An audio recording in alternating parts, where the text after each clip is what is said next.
não sei se é sobre o nosso programa, sobre o último programa que acabou de terminar. Mas, bom, enquanto isso, né, vamos seguir aqui com a pauta do J5 de hoje. Bom, a primeira coisa que a gente vai trazer, né, com principais notícias, como já virou tradição aqui desse J5, é fazer um balanço geral sobre a situação da pandemia no país. O completou hoje, aí, nas últimas 24 horas, 2 semanas como um país com mais mortes diárias por Covid em todo o mundo. O país que aí ultrapassou os Estados Unidos no último dia 5 e desde a terça-feira superou a União Europeia e a América do Norte em número de novas vítimas. O Brasil também se tornou, de acordo aí com a própria imprensa burguesa, a nação com mais novos casos em todo o mundo. Nessa sexta-feira, né, completou essa marca, sendo que aí o agravamento da pandemia está se tornando, ao menos, né, algo exponencial desde a última terça-feira, superando, né, todos os continentes. Bom, nesse sentido, né, o Brasil aí, chegou muito perto, né, de atingir a marca de 3 mil mortos novamente. Né, o Brasil que conseguiu aí bater essa marca histórica da pandemia no país, né, e despontou aí como um país com o maior número de mortes diárias também. Né? Não só tem a maior média móvel, o maior número de mortes diárias, agora também com o maior número de contaminados, né? Crescendo rapidamente com a pandemia. Né? A pandemia está se desenvolvendo em um ritmo extremamente rápido, assassinando, aí, promovendo um grande genocídio da população brasileira, graças à política aí do governo golpista. Né? Bom, em cima dessa situação também, né, tem um fato importante que, em meio a todo esse caos, né, o problema da vacinação é um problema completamente ignorado. Né? Por exemplo, os Estados Unidos, aí, levado à frente pelo próprio imperialismo, que foi responsável por promover um grande genocídio da população norte-americana, já aplicou ao menos 115 milhões de vacinas contra o coronavírus, sendo aí responsável por 28% de todas as doses administrativas no mundo. Já o Brasil, né, soma cada dia mais mortes e mais mortes por causa da superlotação dos leitos de UTI, que já ocupam aí a marca de mais de 90% em todo o Brasil, né, em todos os estados brasileiros, a marca de mais de 90% das UTIs já está dada. E, bom, seguindo esses mesmos sentidos, né, a vacinação aí no Brasil é irrisória. Né? Foram apenas 357 mil doses aplicadas por dia, e na atual velocidade de vacinação deve imunizar apenas 75% da população daqui 2 a 3 anos. Ou seja, é esperado que o negócio se desenvolva ad infinito aqui no Brasil, né? Conforme for os interesses dos grandes capitalistas. Em cima dessa própria situação da pandemia, né, a gente vê que o Brasil também está sofrendo drasticamente, como foi colocado, do caos, né, que tomou conta do sistema de saúde. Né? Bom, em todo o Brasil, né, a gente está vendo, inclusive, uma falta de insumos para intubação, ou seja, uma série de cidades, como, por exemplo, a própria região aqui de Granópolis e tudo mais, já começam a anunciar um caos generalizado com se diz respeito à internação dos pacientes, né, o chamado kit intubação, né, que os médicos estão alertando que remédios essenciais contra o coronavírus estão em falta e podem gerar aí um número assustador de óbitos. Né.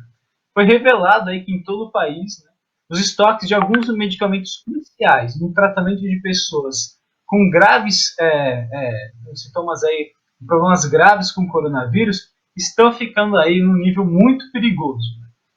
Isso porque está em completa baixa. Por exemplo, a gente vê no estado de São Paulo, 77% dos hospitais responderam que havia problemas de desabastecimento desses medicamentos.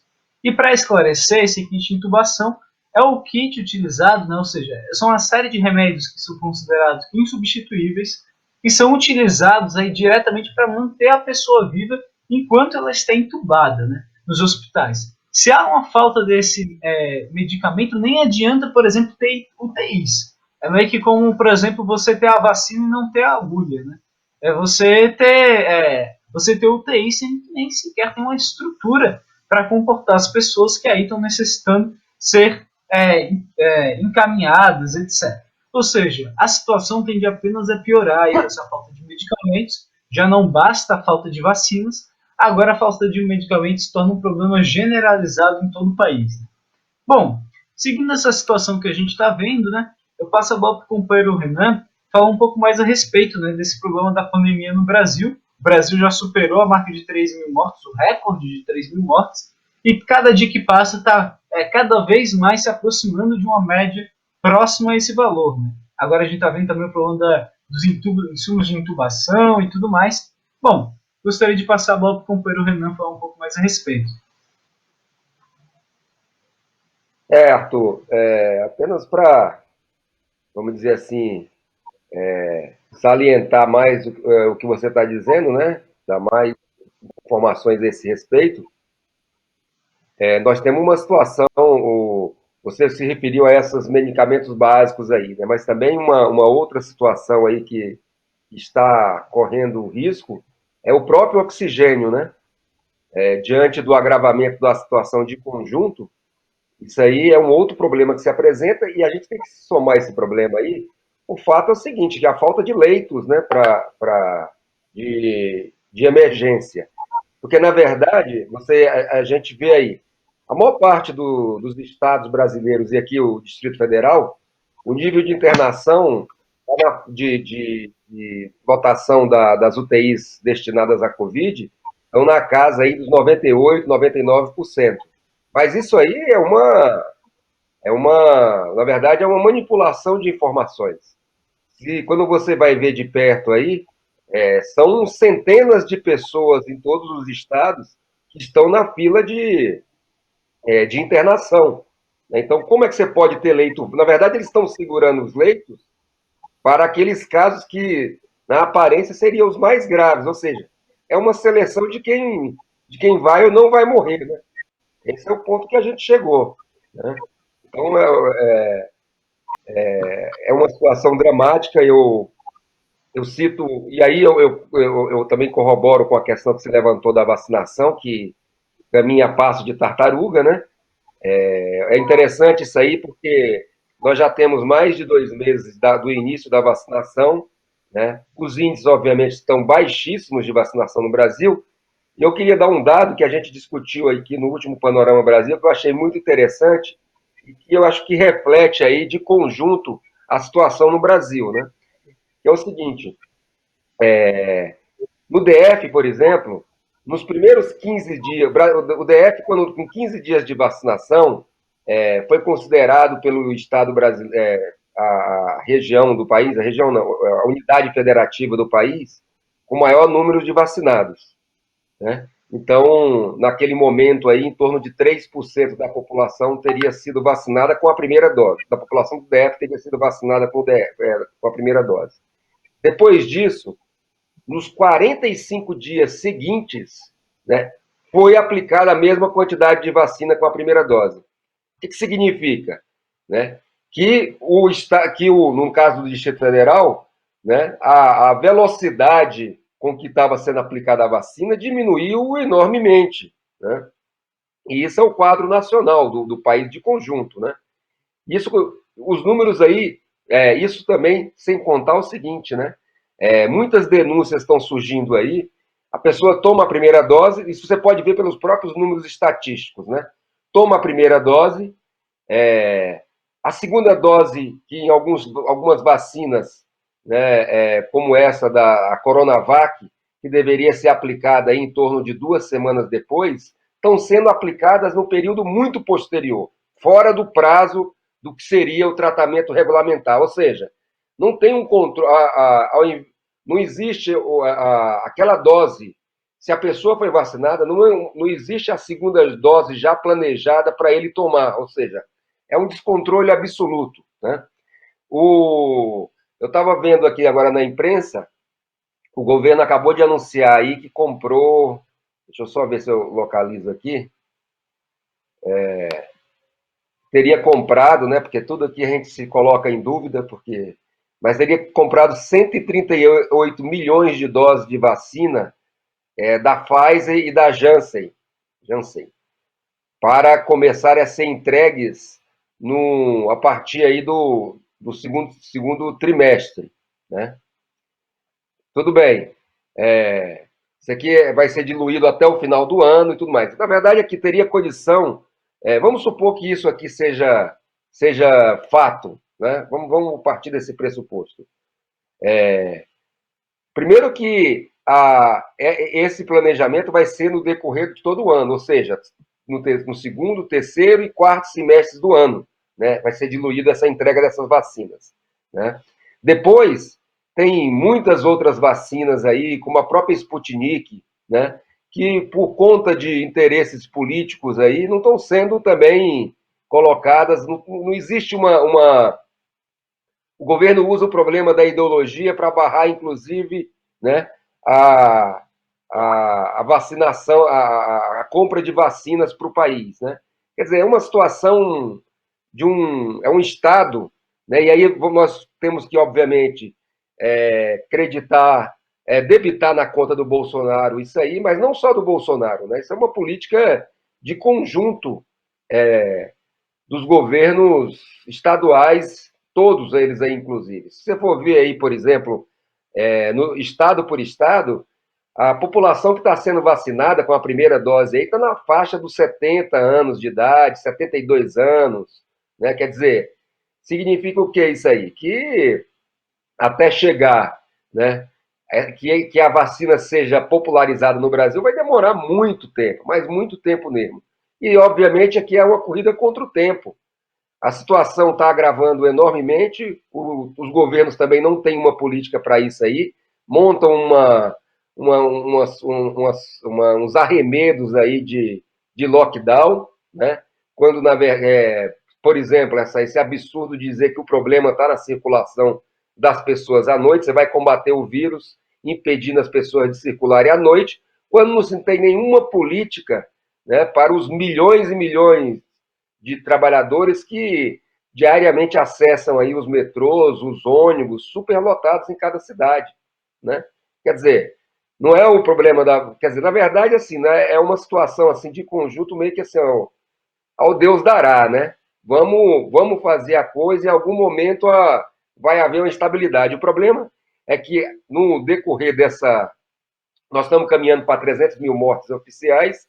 A gente sabe aí que a subnotificação, os próprios especialistas falam que ela gira em torno de 50%, né? O que já daria aí pelo menos umas 400, mais 100 mil mortes por baixo, né?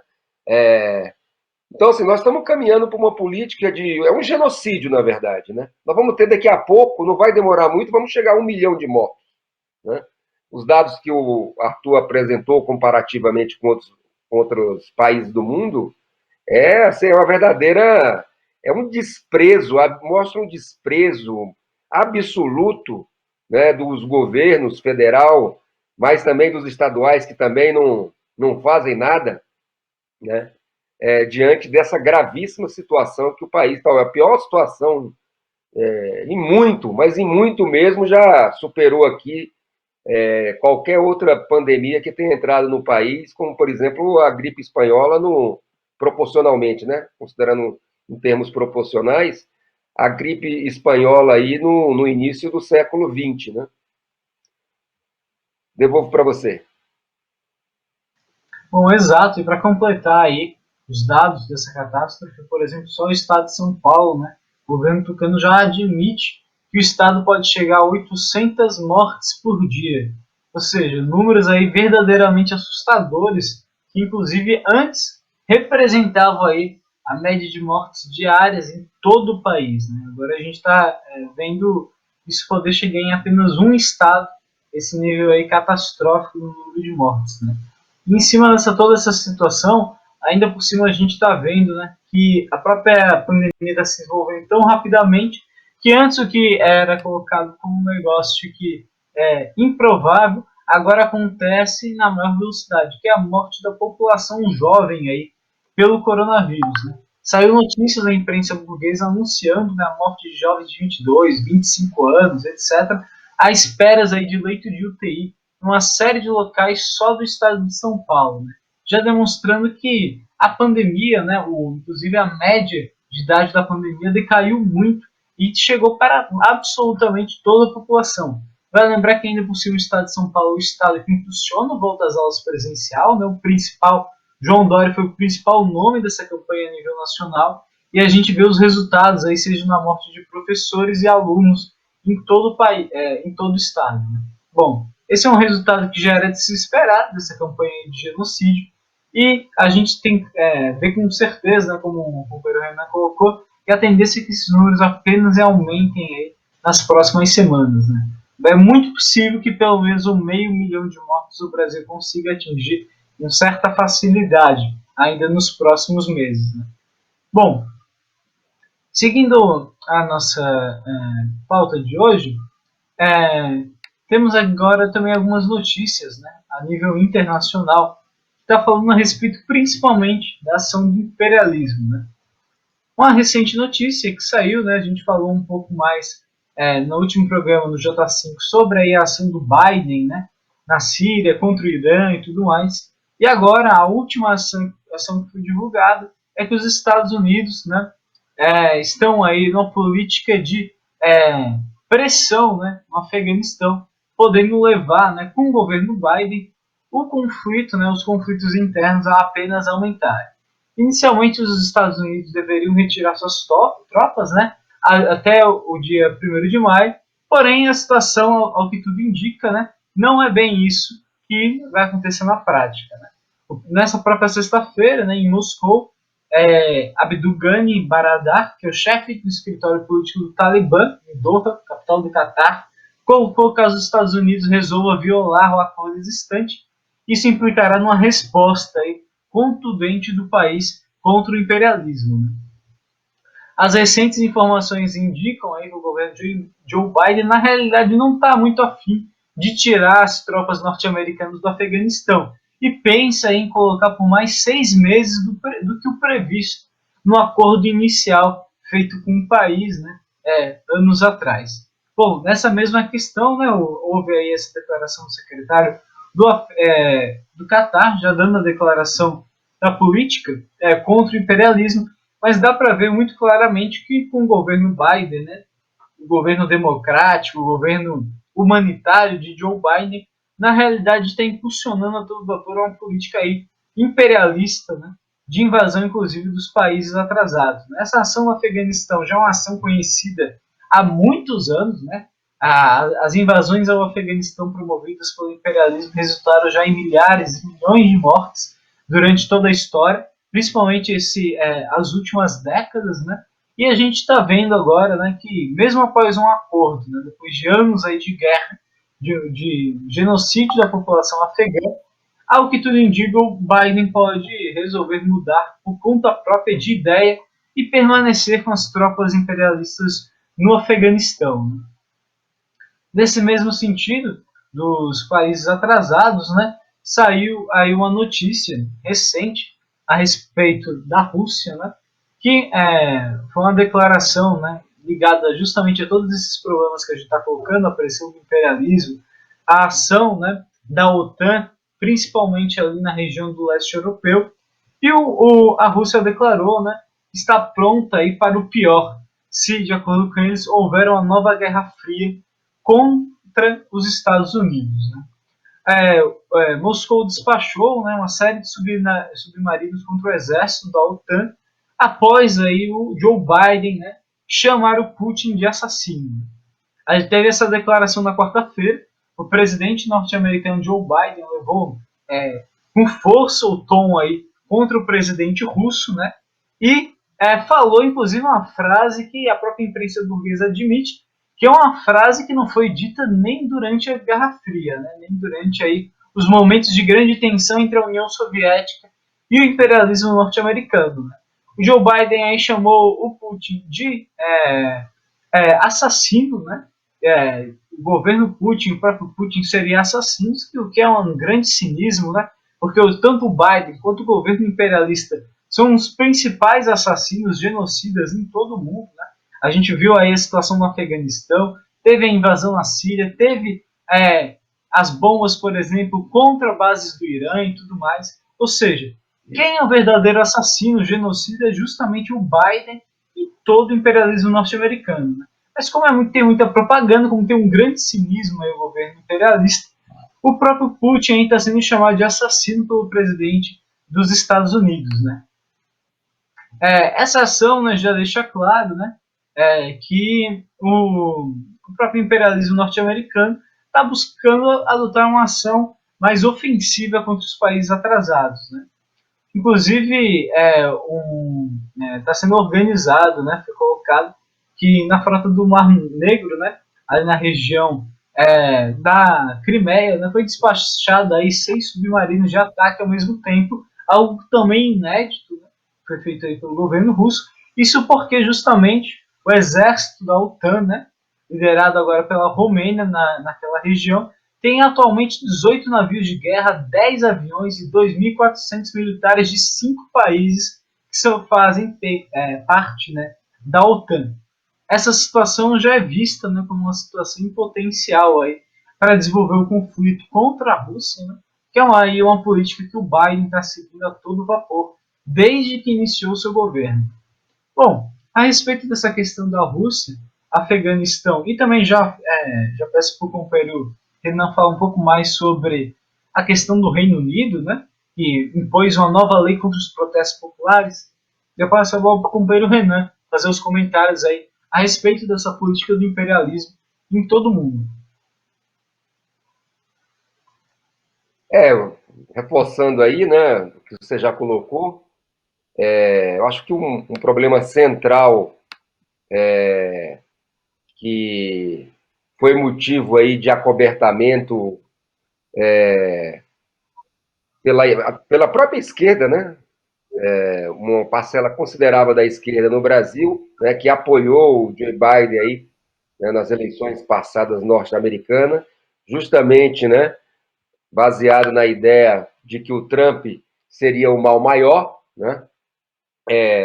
E nós, em particular do PCO, a nossa imprensa, foi muito atacada justamente porque a gente procurava mostrar que, embora ideologicamente, né, o ex-presidente norte-americano fosse uma pessoa de extrema direita, né, de um ponto de vista objetivo, né, o governo Trump tinha sido nos últimos, se comparado aos últimos governos, aos seus governos anteriores aí, né, em 100 anos, se não me engano, foi inclusive esse dado que a gente deu, tinha sido o primeiro governo norte-americano que não havia iniciado uma guerra. Não é porque ele fosse bonzinho, não é nada disso, é porque a política do Trump era voltada para uma tentativa de atender aí os interesses, né, diante da crise, de uma parcela do imperialismo, uma parcela secundária do imperialismo norte-americano, setores inclusive ligados ao próprio mercado interno do país, né, diante da própria crise capitalista, né? Então, e a gente justamente colocava esse problema de que muito cedo, né, o Joe Biden iria mostrar o verdadeiro sentido da política imperialista norte-americana, né? Então, isso aí nós estamos vendo com uma rapidez tremenda. Então, esses casos todos que você citou aí, tem esse caso recente aí, esse último agora da Rússia, né, em acusar aí o Putin de assassino, né? Enfim, e não é só isso, né? Com relação eles também estão sendo acusados de interferir, tentar nas eleições tanto de 2016 como de 2020, né? Em apoiar o Trump, também de promover ações aí cibernéticas contra o governo dos Estados Unidos, enfim, é uma série de acusação aí que, obviamente, visa, né, intensificar aí a escalada do imperialismo norte-americano sobre os países aí atrasados, né? Nós temos esse caso, temos do Irã, né, temos da Síria, enfim, é um conjunto de atitudes aí que vem no sentido de mostrar verdadeiramente que o Joe Biden é o verdadeiro senhor da guerra, né, norte-americano. Exato. Bom, seguindo aqui as nossas notícias, né, Pedro? a gente já chegando aqui na reta final do programa, né? Gostaria de lembrar de todos que entraram agora na nossa programação, estão vendo o J5 ou pegaram pela metade, né? Já dá boa tarde para o pessoal. Lembrar que amanhã, né, vai ter a análise política da semana, sempre o programa mais importante aqui da nossa Causa Operária TV, né? Começa a partir das 11h30 com o companheiro Rui Costa Pimenta, né? E vocês podem ficar ligados com tudo isso que a gente comentou aqui e muito mais, né? Uma análise aí completa feita pelo partido, né, pelo presidente do Partido da Causa Operária, o companheiro Rui Costa Pimenta, né? Bom, no mesmo sentido, né? Mais tarde aí a programação de hoje vai estar recheada nessa sexta-feira, desde o Não Compre Jornaizinho para você mesmo e muito mais, né? Vai ter inclusive aí vai ser repassado alguma parte das programações, né, de programas que passaram durante a semana, os companheiros que não puderam ver, e assim por diante. Né? Então já fica o convite aqui para assim que terminar o J5, daqui a 20 minutinhos, os companheiros poderem ficar ligados aí no restante da programação da Causa Operária TV. Né? Bom, em cima dessa questão toda, né, eu gostaria que a gente chegasse agora no tema principal de hoje, que é justamente o problema aí da Lei de Segurança Nacional. Bom, os companheiros que acompanham a imprensa agora do Diário Causa Operária, né, e nossa imprensa aqui na Causa Operária TV, devem muito bem saber da onda de perseguições políticas que a ditadura golpista vem travando contra a população brasileira. Né? Tudo começou aí, a última onda, né, iniciou-se aí um verdadeiro abuso, né, que foi a prisão aí do bolsonarista Daniel Silveira, com base justamente aí na chamada Lei de Segurança Nacional, aquela mesma lei criada vários anos atrás, né, que tinha como pretexto, né, proteger a população brasileira de eventuais atentados terroristas, que a própria esquerda pequeno-burguesa caiu no conto, né, naquela época, pressionado inclusive pelo golpe de Estado, que essa deveria ser a política a ser tomada para combater o crime e tudo mais, a gente viu na prática o que o PCO já denunciava, que essa política, na verdade, apenas fomentaria as bases aí para uma verdadeira perseguição contra os inimigos do regime político da burguesia golpista. Né? Bom, a gente teve essa prisão do Daniel Silveira, com a base na Lei de Segurança Nacional, depois, com base na mesma lei, né, o comediante Danilo Gentili, o youtuber Felipe Neto e agora 5 militantes do PT foram presos com base na Lei de Segurança Nacional. Né? O Felipe Neto foi intimado em sua casa, o Danilo Gentili também, e esses 5 militantes do PT foram presos após um protesto. Né? Os militantes estavam simplesmente aí com a faixa, falando algo que inclusive se tornou uma frase recorrente de uma série de pessoas que inclusive o regime político começou a perseguir, a intimar, como o próprio caso do Felipe Neto, que foi falar o óbvio, né? Chamar o Bolsonaro de genocida. Né? Bom, depois disso, né, esses 5 militantes aí do PT foram presos e a gente vê, né, a Lei de Segurança Nacional sendo utilizada para colocar à frente uma verdadeira perseguição política. Né?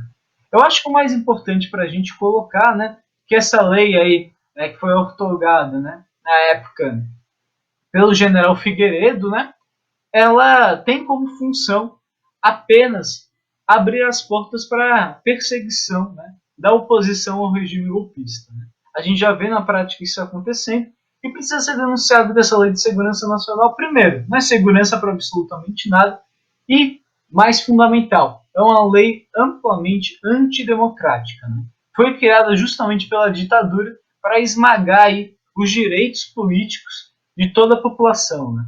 Ela, inclusive, né, tem um caráter extremamente anticomunista, né, faz uma série de referência à colaboração com governos e grupos estrangeiros, por exemplo, como União Soviética e tudo mais, faz menção, né, o chamado inconformismo político, atividade subversiva e revolucionária. Ou seja, né, é uma verdadeira lei, inclusive fascista, né, que visa aí reprimir a população e reprimir principalmente a esquerda e os trabalhadores. Né.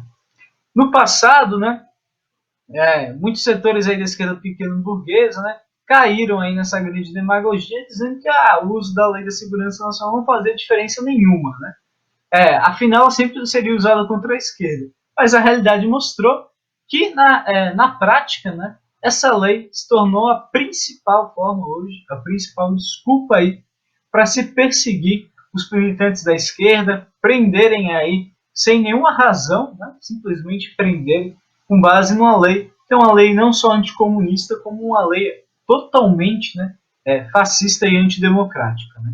Bom, essa questão da lei de segurança nacional, a gente, depois de vários anos dela ter sido lançada, a gente começa a ver mais na prática, né? E a gente, com isso, também começa a ver um aumento gigantesco no número de inquéritos justamente com base nessa lei. Depois que foi dada a largada para o Daniel Silveira, assim como a gente denunciou aqui na nossa imprensa, a Lei de Segurança Nacional, o uso dela aumentou em cerca de 285%, né? Mostrando aí que, na verdade, a gente está passando por um verdadeiro aprofundamento da ditadura no país. Né? A gente teve desde as intimidações ao YouTube e tudo mais, e essa lei, né, que lá quando foi formada, lá em 2015, né, 2014, 2015, ainda na época do governo Dilma, quando muito pressionada pelos golpistas, foram registrados cerca de 20 inquéritos entre 2015 e 2016, e em 2019 a 2020 esse número já subiu para 77. E agora, com os últimos casos, ela está crescendo exponencialmente. Né? Ou seja, o governo Bolsonaro, o governo golpista, está aprofundando uma verdadeira ditadura no país. Né? Eu acho que isso aí é uma questão muito importante, né? E, bom, eu passo a bola para o companheiro Renan falar um pouco mais a respeito, e, inclusive, né, comentar, né, além dessa questão que aconteceu justamente em Brasília, né, da prisão dos manifestantes, comentar aí sobre o fato que, bom, não pode chamar o Bolsonaro de genocida, né? Mas a justiça aí antifascista deixa, por exemplo, o Bolsonaro celebrar o golpe de 64. Né? Comenta um pouco para a gente, Renan. Acho que uma primeira questão aí que a gente tem que sublinhar é o seguinte, né? Uma questão do golpe de 2016, que novamente, né, uma parcela considerável da esquerda embarcou nela, era a questão de colocar o problema do golpe como se fosse uma espécie de golpe jurídico parlamentar, né? Ele se diferiria, por exemplo, do golpe de 1964, porque em 1964 ele foi explícito, né? Os militares tomaram, vamos dizer assim, o poder, né? A gente procurou alertar que isso aí era um erro político grave, né? Porque procurava se amenizar o que estava acontecendo no país, né?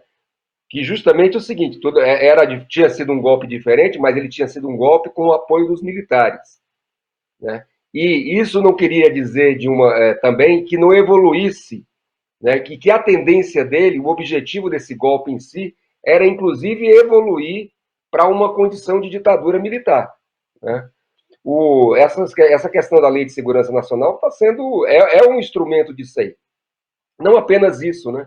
A própria política de conjunto desses anos todos aí foi uma política de golpe, né? O que foi feito, por exemplo, a política de perseguição contra o ex-presidente Lula, a sua prisão, o fato de que nós temos aí dados comprovados, a interferência dos militares para evitar aí a candidatura do ex-presidente em 2018. Nós temos agora, recentemente, a declaração aí do clube militar de que o país teria que ter um golpe militar, né, para se o Lula fosse candidato, esse tipo de coisa, né? Enfim, tem uma política, e obviamente a própria Lei de Segurança Nacional, você deu esses dados aí, no governo Bolsonaro aumentou em 285% a sua utilização. Aqui eu acho que também queria salientar esse problema que você colocou aí, porque é muito importante, que é o seguinte, né? Que é essa posição da esquerda de achar que você tem que defender os direitos democráticos apenas dos amigos, né? Então, se a coisa é contra a direita, você tem que apoiar, né? Aí a gente vê claramente qual que é o objetivo disso aí. Na verdade, começou pela direita, mas quem vai pagar de fato, né, com relação aos direitos democráticos é a população, é a esquerda em geral. É aí que eles querem chegar. Arrumaram uma encenação, obviamente, para justamente chegar na esquerda. E estão chegando com muita rapidez, como a gente viu aí nesse último caso de Brasília, é um absurdo, né? os 5 militantes do PT só não foram enquadrados na Lei de Segurança Nacional por conta de uma ação do próprio, pelo menos como saiu na imprensa, do próprio delegado da Polícia Federal, que achou que não se enquadraria.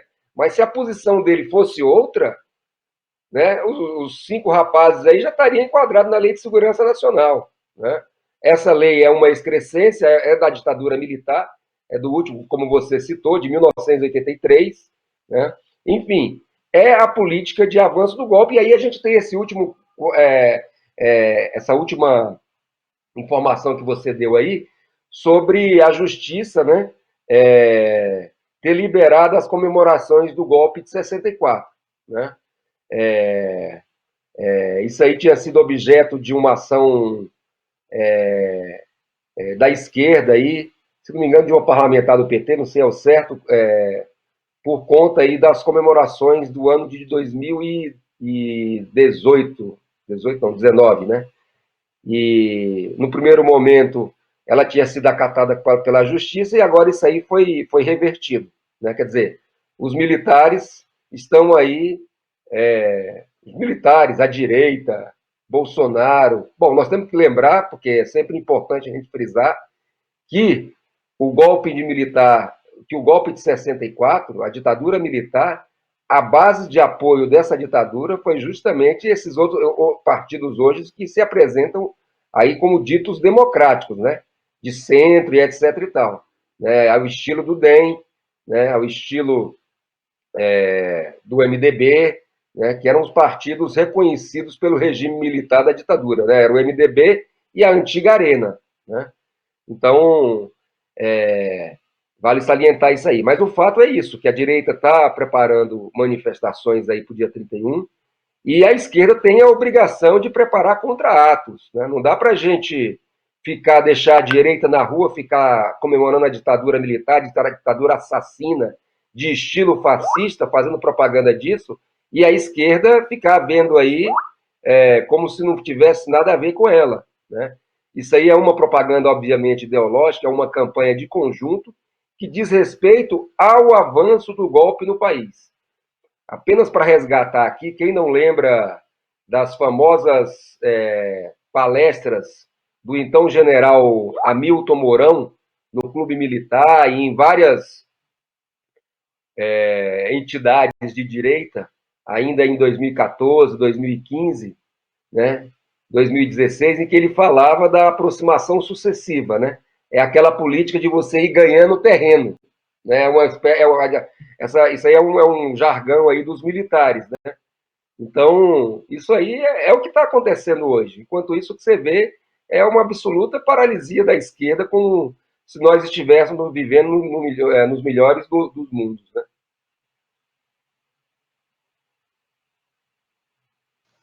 Bom, ligado, né, a todo esse problema, né, a gente vê inclusive que a GLO, né, os militares vem aí realizando uma intervenção armada em todo o país. Né. Foi lançado inclusive um treinamento para implementar o estado de sítio, né, em todo o Brasil, o que mostra aí que, né, a própria questão do golpe militar já está começando a ser colocado em pauta pelos militares brasileiros. Né. Nessa segunda-feira, a Academia Militar de Agulhas Negras, né, iniciou um exercício militar no Rio de Janeiro, em Coatis, Porto Real e Resende, né, e a justificativa, né, seria que é uma precaução de futuros oficiais para a situação de implementação da Lei de Garantia e da Ordem, GLO. Em outras palavras, né, é um exercício preparatório para impor um estágio de sítio. Foi aí convocado cerca de 225 militares e ainda estarão também presentes o 37º Batalhão da Polícia Militar e a 50ª Delegacia Policial. É uma série de movimentações que a gente está vendo em todo o país que reforçam a ideia que o regime político está se fechando ainda mais e uma ditadura aí está batendo, né? Aqui que a gente já está vendo uma ditadura sendo pouco a pouco sendo implementada. Bom, em cima de toda essa situação, né, como parte da polarização política, o Lula, em entrevista ao jornal francês Le Monde, deu uma declaração dizendo que novamente estará à disposição de ser o candidato, né, da esquerda nas eleições de 2021, do 22. Essa declaração é de extrema importância, inclusive ganhou uma grande repercussão seja na imprensa mundial, como também aí em série de setores da esquerda, né? A gente já viu na semana anterior discussões, né, que dentro do PSOL haveria uma crise, buscando, né, um setor do PSOL querer desistir de uma candidatura própria para apoiar o Lula e tudo mais, ou seja, a polarização política apenas cresce e Lula, de fato, se mostra mais uma vez como sua candidatura saída, né? Não por meramente um cálculo eleitoral, mas sim porque a sua candidatura impulsiona justamente todo esse movimento, toda essa mobilização. Né?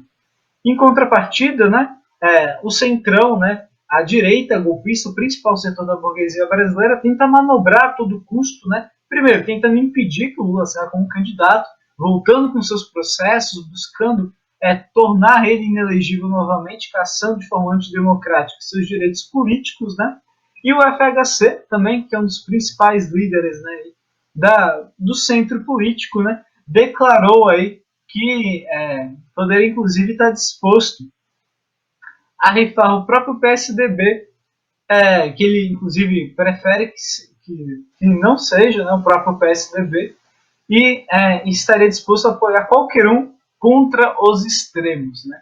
Vale lembrar, né, que os chamados extremos é justamente, né, o Lula e Jair Bolsonaro. Isso aí mostra, né, mais uma vez, né, a política aí levada à frente pelo Fernando Henrique Cardoso, né, que ele coloca, né, inclusive ele fala sobre o Lula, uma hora, né. Lula pode não ser extremista, mas ele significa uma ligação de um passado que já passou. E Bolsonaro é um presidente que já morreu. Não morreu, está vivo, mas é um presidente que eu não gosto, né. Bom, em cima de toda essa situação, né, o FHC fala na necessidade de se colocar um candidato de centro, né, ou seja, um candidato, muitas aspas, democrático, né, que é o grande golpe aí da burguesia golpista. Né. Mas é claro, para toda essa operação funcionar, a burguesia precisa aí tirar Lula das eleições, liquidar, né, a esquerda, para assim implantar um candidato aí de direita golpista, convencendo aí, colocando a seu reboque setores, né, frente amplistas da esquerda pequena burguesa. Né. Bom, essa situação com certeza a gente vai ver o desenvolvimento. Tudo depende da luta, inclusive, da mobilização política dos trabalhadores, né? E por isso que o PCO aí está buscando formar os comitês de luta em todo o país. A gente está buscando formar cerca de 500 comitês de luta, lançando já imediatamente essa organização em várias cidades do país para buscar organizar a mobilização.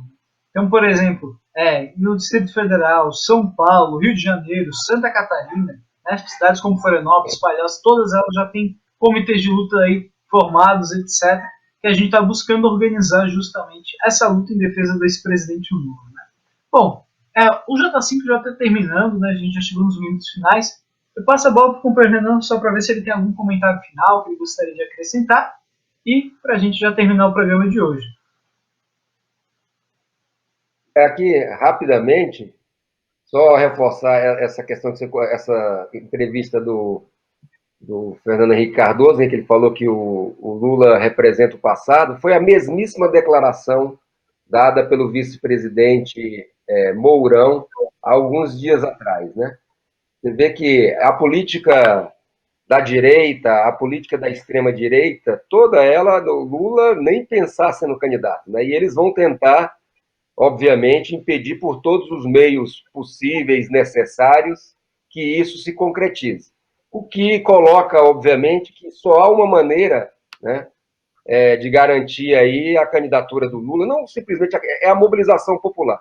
Porque a mobilização popular, aqui não estou tratando nem simplesmente de um problema eleitoral, né, mas da própria condição pela qual passa o país, a mobilização popular vai ser a única capaz de barrar o genocídio da direita e da extrema-direita contra a população pelo coronavírus. É a única possibilidade real da gente, de o Lula ser candidato na luta por um governo dos trabalhadores. A gente viu aí, nós vimos, estamos assistindo aí, o que significa o golpe de Estado no Brasil, a destruição do país, a destruição do emprego, a miséria absoluta da população, mais de 50% da população em idade de trabalho não tem trabalho, né? Quer dizer, enquanto isso, no meio da pandemia, estão aí querendo dar uma esmola que vai variar de 150 a 300 reais aí para a população. Isso aí não paga nem o gás, né? Quem dirá garantir a sobrevivência de uma família aí que está em toda essa condição aí que nós estamos assistindo no país, né? Bom, é isso, eu fico por aqui aí. Obrigado, Arthur. Até sexta-feira que vem. Beleza. Bom, me Boa noite. despeço do companheiro também. Diga, você falou alguma coisa, eu acabei te cortando. Não, só me despedindo aí das pessoas que estão acompanhando o programa. Ah, beleza. Bom, aproveito também deixa aqui, já me despeço do pessoal. A gente se vê na próxima semana. Pedro J5 volta na segunda-feira e até a sexta.